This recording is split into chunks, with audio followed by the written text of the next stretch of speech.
Olá pessoal, meu nome é Gabriel e eu estou aqui agora para poder introduzir um pouco sobre o que foi a cabanagem.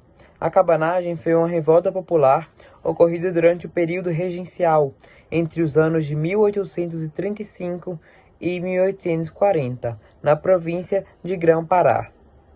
Seu nome derivou-se de cabano, palavra usada para denominar os pobres da região que viviam em cabanas na margem dos rios. Oi, eu sou o Carlos e eu vou falar sobre o contexto histórico. O período regencial foi marcado por vários conflitos entre a própria elite, conservadores e liberais, e da classe baixa. O Estado, mesmo após a independência, cultivava os princípios coloniais, como a plantation. Tal fato agravou ainda mais a situação de miséria passada por vários habitantes, o que levou ao surgimento de várias revoltas. Estas questionavam a estrutura política vigente, propunham um novo modelo que trouxe propostas separatistas, que empregavam a ideia de independência de certas regiões brasileiras, e ideias republicanas, que eram ideias de implantar no Brasil uma federação republicana com alto grau de descentralização administrativa.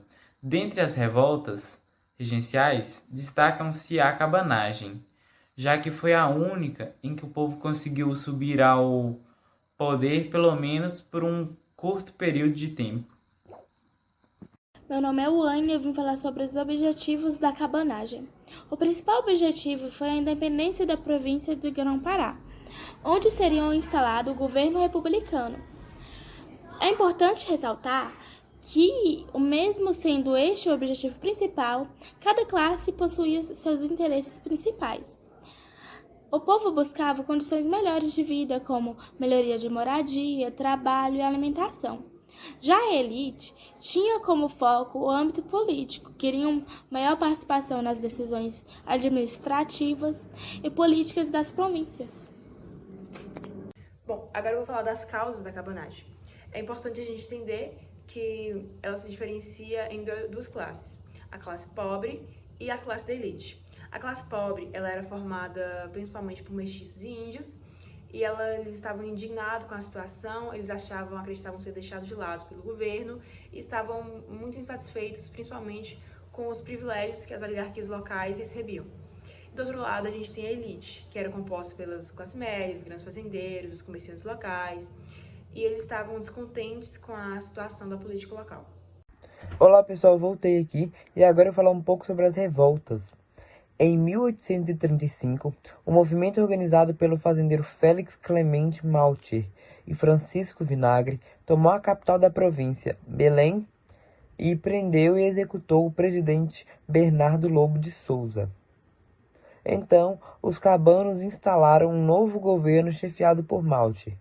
Desacordos entre Francisco Vinagre, líder das tropas do novo governo, e o novo presidente eram comuns, já que este era o mais identificado com os interesses do grupo dominante derrotado. Vinagre, aproveitando-se do poder militar, tentou tomar o governo, mas foi preso. Antônio Vinagre, irmão de Francisco, em resposta, assassinou Malcher e Francisco volta ao poder do governo. Paralelamente, houve enfraquecimento da revolta, visto que grande parte da elite abandonou a causa. Percebendo tal fraqueza, o governo regencial, juntamente com os mercenários estrangeiros contratados, retomou o poder. Nesse caso, a ampla adesão popular do movimento fez com que outra tomada ocorresse. Com um exército de 3.000 homens, liderados por Angelim, os cabanos retomaram a capital, proclamaram um governo republicano independente controlado por aquele. Angelim, apesar de ser de classe média, favorecia em demasia as camadas populares. Tal atitude causou estranhamento e fez com que outros líderes deixassem o movimento.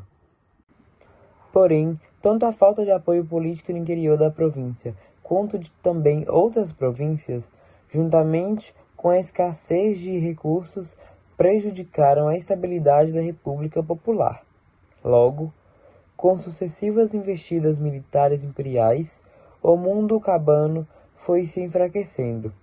Em 1836, Eduardo Angelim foi capturado pelas autoridades do governo imperial. Agora eu vou falar um pouco sobre o fim da revolta. Entre 1836 e 1840, o movimento continuou ativo por meio de guerrilhas no interior da Amazônia, porém os conflitos eles foram controlados. Nas sangrentas batalhas, elas fizeram com que tal revolta ficasse marcada por meio de sua violência. De uma população de cerca de 100 mil habitantes, aproximadamente 30 mil foram mortos. Além de tudo isso, Belém ficou destruída com várias casas e prédios queimados. Termina assim a Canabagem, a única revolta regencial onde o povo conseguiu por um breve período de tempo manter o movimento de oposição ao governo.